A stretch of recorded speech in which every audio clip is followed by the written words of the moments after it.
Wapi Scaramouche, tolingi Scaramouche à répondre.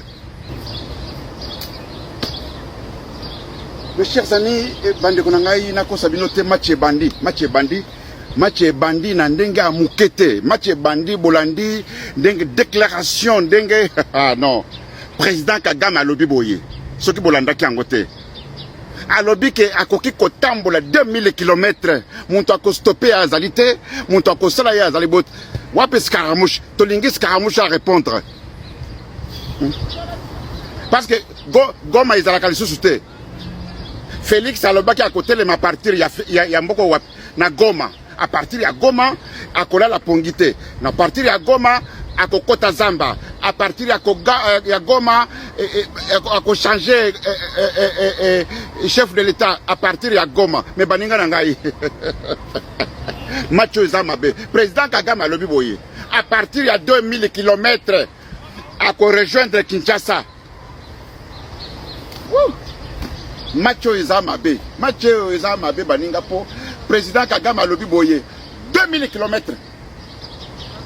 Mais Félix y alobaki Scaramouche bandeko match et bandi.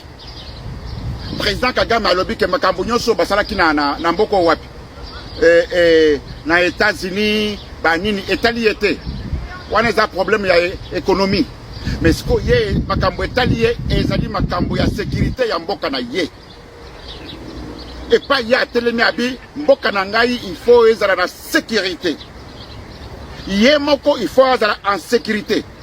Lokola Félix akanala kiye alobi akolala kana pongité. Alobi Scaramouche alobi boye na boya gangi. Mais sikoyo après président Kagame a répondre ye. Alobi à 2000 km et si kaya azali akoko rejoindre Félix muntu akostopi azalite bande ko match oto muntu akotate États-Unis tout d'abord alobi que États-Unis akotate muntu akotate atikele bango mibale na Félix match bandi totala baninga na ngai pato soko kene soko kene degekani ah match oyo en tout cas muntu akokota ezate biso nyonso totala yango tomona ni makambo ndenge za okende président Kagame alobi ka 2000 km ako rejoindre ye. Alors, biso nyonso totala. To vanda totala na banda kuna biso qui va gagner. Alors, nani ako gagner? Nani ako ah match oyo za ye elengi. Match ye elengi baninga ndebo to banda koluka. Scaramouche abima répondre toyoka. Tolingi Scaramouche abima répondre président Kagame alobi ke à 2000 km à rejoindre ye. Et puis avec beaucoup d'assurance alobi ke muntu ako stopper azalité. Ça, c'est que l'assurance. Et attention, président Kagame, Alobaka Pambate, c'est un président très intelligent, très sage. Donc, pour naye, Kagame, pour na pays naye, à Koki Kokufa. Alors, bien que pour la sécurité de mon pays, la sécurité ya Yemoko. A souligner le bien que pour la sécurité ya Mboka Nangai Rwanda, je dois tout faire. Les alités il y a biso ba ko teka ya kanisa ki soka ke ko teka minéré na ba comment est-ce qu'on appelle ça, na ba américain les ba ko kotela ye jamais. Président Kagame a lobi que on a ezali makambo ya économie, mais pour la sécurité de mon pays il faut assumer yango. À 2000 km baninga Scaramouche essaie kufa oh à partir de Goma ezaka susute. Parce que Goma siko ya biso batuza kuna. Mais siko ya président Kagame à 2000 km à rejoindre ye. Na la fani na cause la siko pas match bandi. Na cause la siko Félix à répondre. Pas possible mes chers amis. Makambo yondengo yeko ya elengi. Ah non. Ba oyo baganga kalisusu. Oh ba américain bakoya, ba américain bakoya wapi. Tala président denga sololi. A gangi a lobi que américain a kokota na makambo yote. Makambo ya économie oui, makambo ya sécurité ya mboka ya Rwanda, pas des américains, pas question. Yemo que président Kagame a quoi assumer pour la sécurité en mboka na ye. Voilà un président. Oh yo, oh ba américain bagoya, oh ba mercenaire bagoya, oh ba wazalendo, oh tout ça, ça ce n'est pas un président. Président Kagame a assumé à lobby que pour la sécurité en Bokanaye, a assumé yango. Et puis à lobby boye, à 2000 km il peut arriver à Kinshasa. Oh, Tikangala ke kobeta bala nangai. À la prochaine. Au revoir. Wakancha 365. L'homme actualité, l'homme en chiffres et en lettres, le motivateur de tous les motivés. À la prochaine. Bye.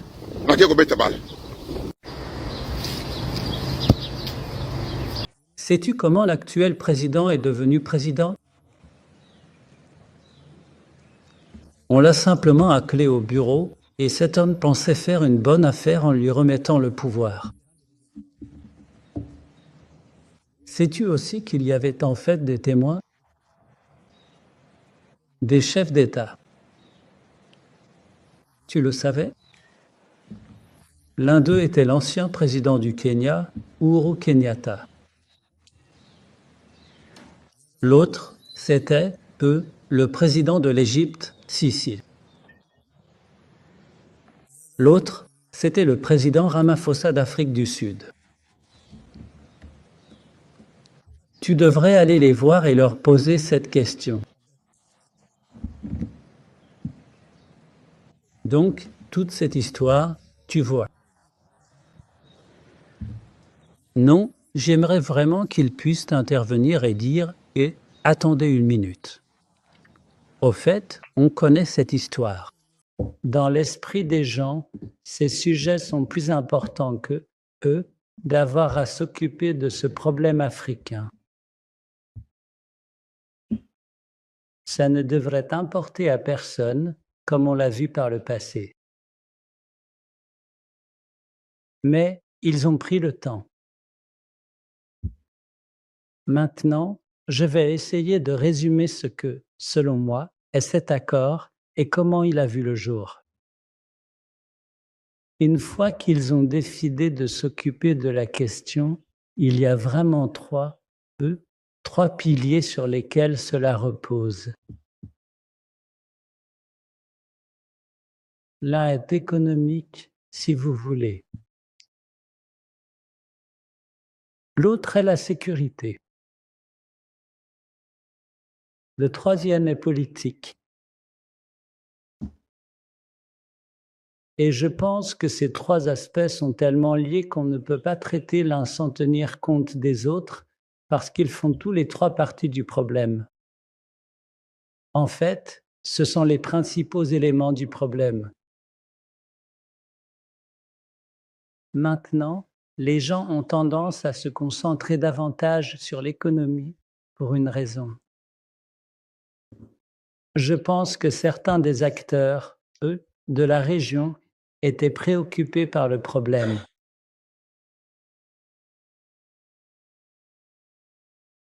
Ils avaient en tête de tirer parti de ces ressources parce qu'ils pensent que ces ressources sont très attractives. Donc, en quelque sorte, ils jetaient un appât. Eux disaient « je vais te donner ceci, je vais te donner cela. Comme ça, tu contrôleras ceci, cela, ce dont tout le monde, tu sais, dans le monde a besoin et peut-être. Donc, je vais te le donner. » Mais ceux qui jettent l'appât, ceux qui pourraient potentiellement aider à résoudre ce problème complexe et multifacette, ne cherchaient en réalité absolument pas une solution durable et pérenne à leurs propres problèmes ou à ceux qui nous affectent profondément, dans cette région spécifique. Ils voulaient simplement avoir un avantage sur leurs adversaires et ils offrent une petite douceur, tu sais, aux gens en disant « on va vous donner ça. Aidez-nous, s'il vous plaît, à gérer le M23 et le FCM23 ou le Rwanda tel qu'il est perçu ou ceux qui, nos ennemis. »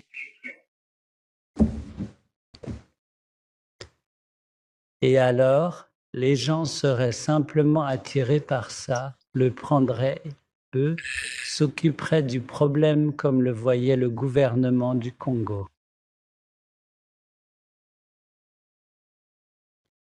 Non, mais l'administration Trump continuait à considérer une combinaison de ces trois aspects qui devaient être traités.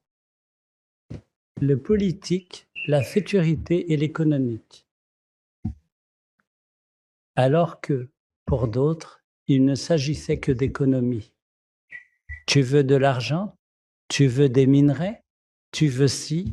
Tu veux ça? S'il te plaît, prends-le, mais... Et sauve-nous de ces fauteurs de troubles, même si ça ne règle pas le problème, selon la façon dont ils le voient.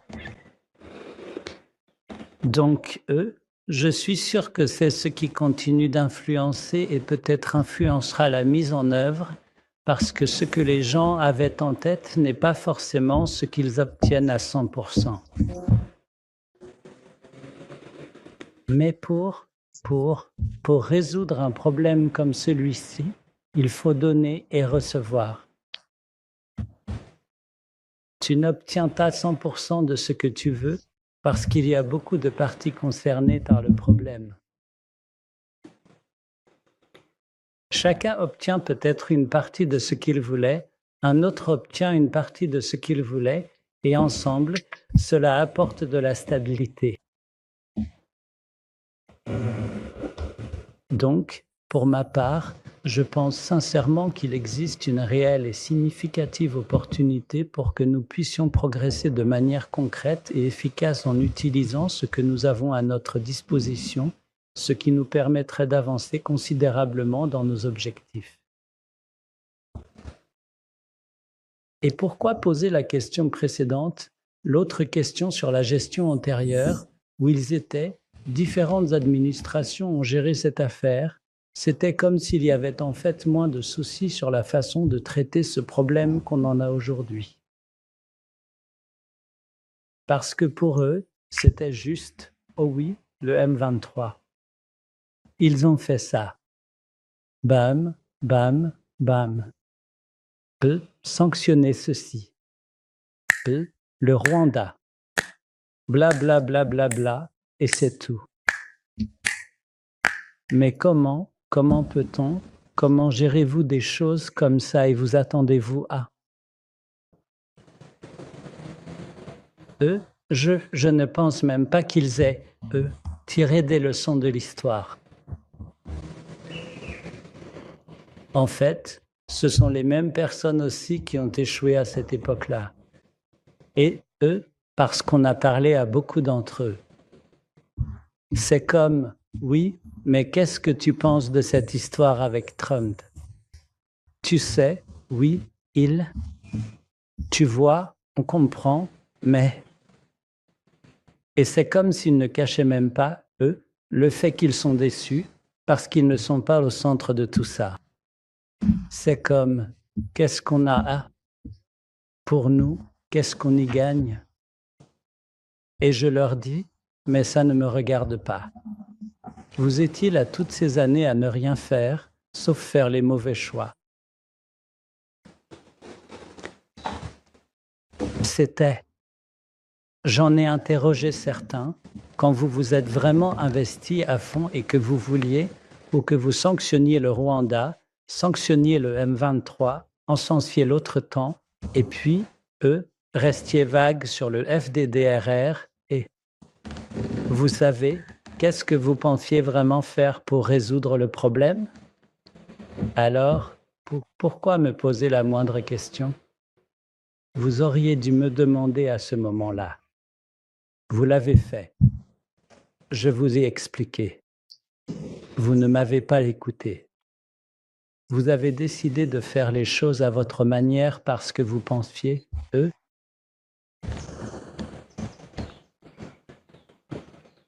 Et en fait, je ne cesse pas non plus de leur rappeler qu'en réalité, ils font partie du problème. La principale partie du problème dans cette situation au Congo est en fait externe.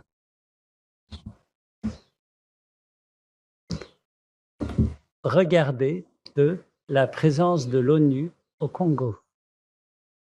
Combien d'années cela fait-il maintenant qu'ils sont là-bas?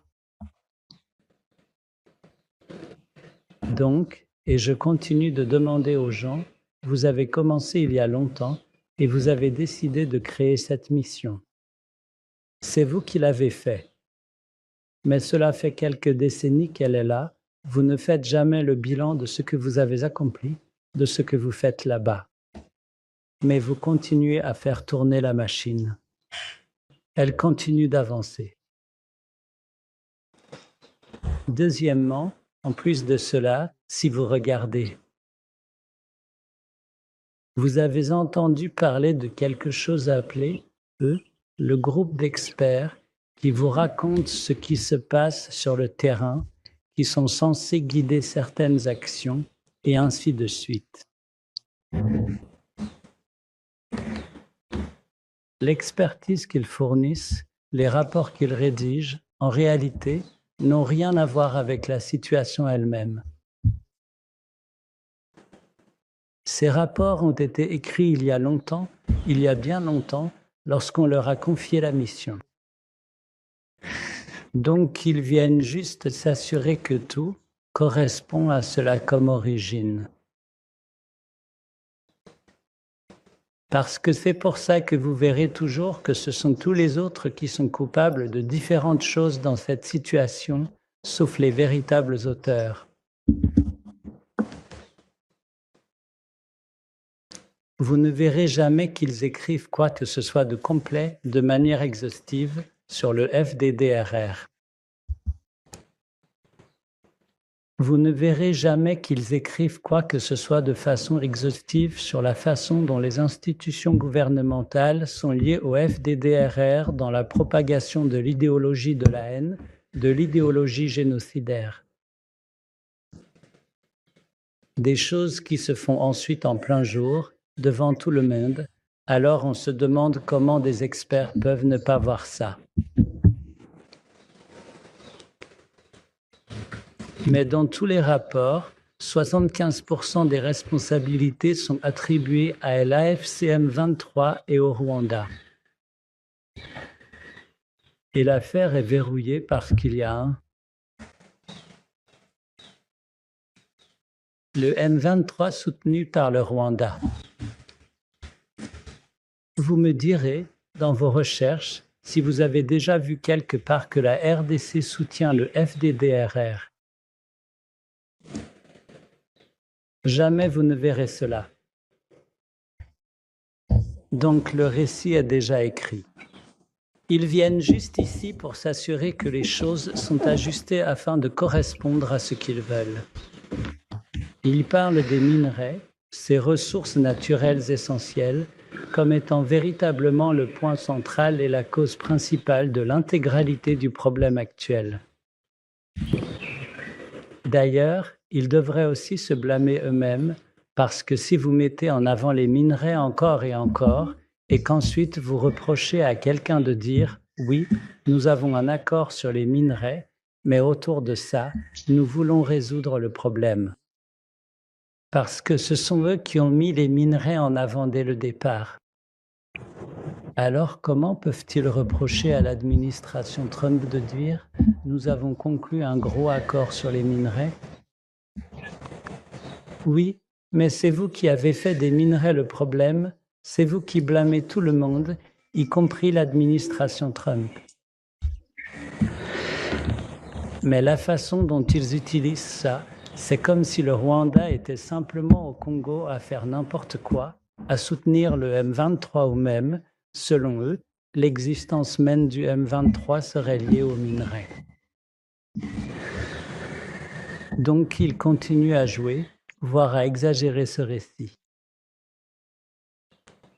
Au final, cela nuit à la résolution du problème. Maintenant, cela devient vraiment eux. C'est comme si les incendiaires étaient à la fois le juge impartial et le procureur acharné des personnes accusées d'avoir délibérément brûlé la maison.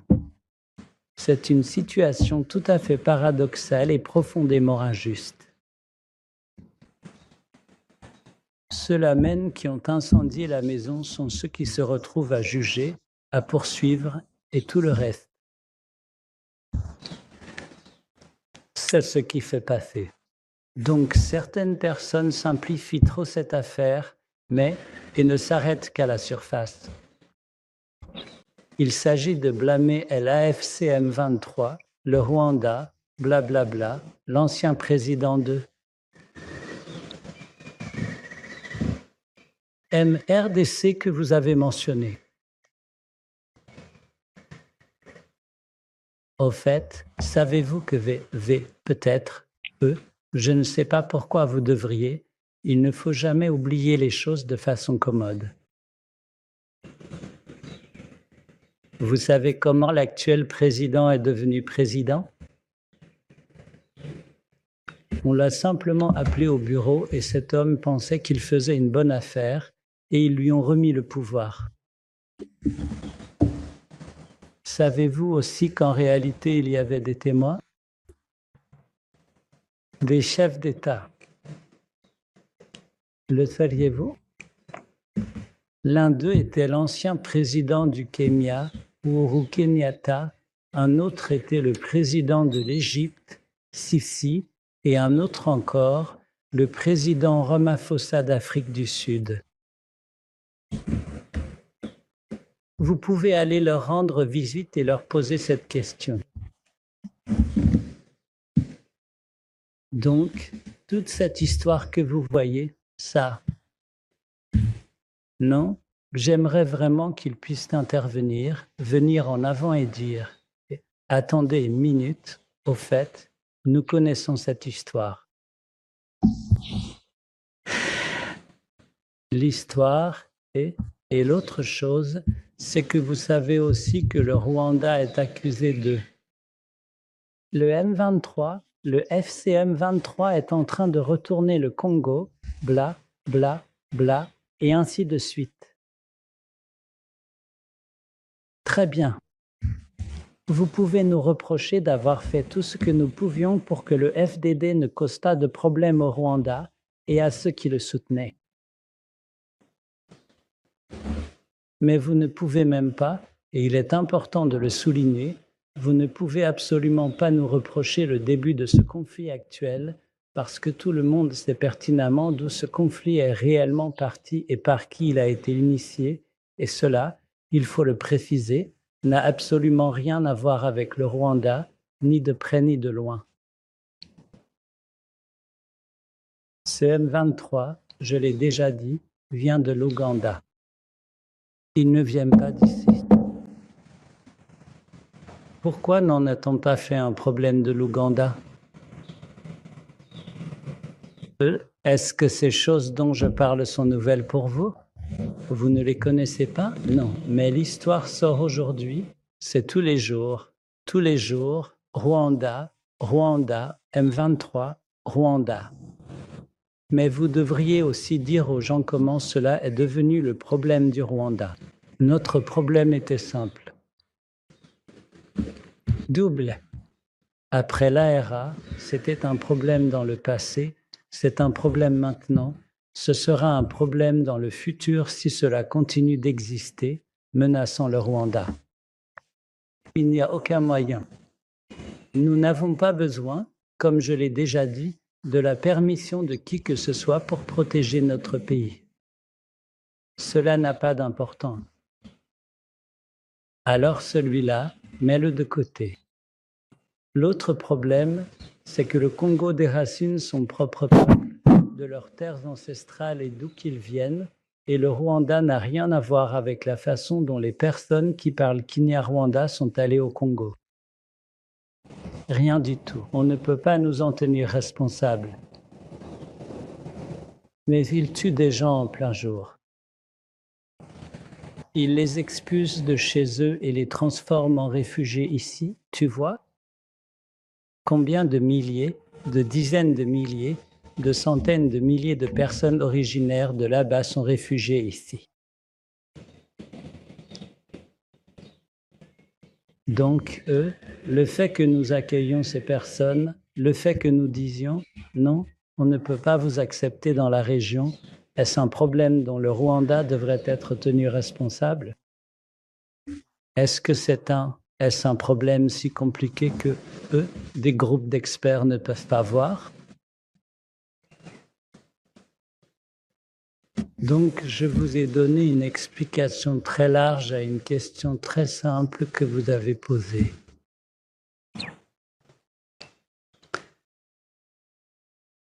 quelle que soit la solution politique ou diplomatique qui ne répond pas de manière exhaustive et satisfaisante à ces questions fondamentales et importantes, les problèmes complexes et persistants entre le Rwanda, la République démocratique du Congo, toute la région des Grands Lacs et tout le reste des acteurs impliqués ne feront que perdurer indéfiniment pour toujours, sans aucune résolution durable en vue. Mais la question est simple. Si vous ne jouez pas à des jeux, si vous ne permettez pas à l'idéologie du génocide de prendre le contrôle de la région, alors les choses pourront être réglées.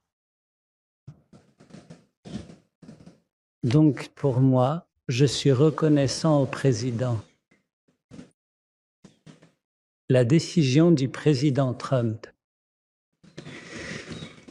Et d'ailleurs, même si cela ne fonctionne pas, je ne pense pas qu'ils devraient être ceux à blâmer. Ils ne sont pas responsables, car au final, ce n'est pas à eux de mettre en œuvre ce sur quoi nous nous sommes mis d'accord. Ils ont simplement rassemblé les personnes concernées par le problème et ils ont introduit une nouvelle façon d'aborder ce problème, ce que d'autres n'avaient pas fait jusqu'à présent. Et donc, ici, c'est à nous, c'est notre tâche, à nous dans la région, de mettre cela en œuvre, ou à la RDC ou au Rwanda de remplir leur part du marché, de l'accord. Mais bien sûr, cela aide si l'administration des États-Unis reste proche pour assurer le suivi et dire aux gens, eh bien, vous aviez dit que vous feriez cela. Qu'est-ce qui s'est passé ? Ils ont une certaine influence sur la question. Donc, je pense que je l'ai fait,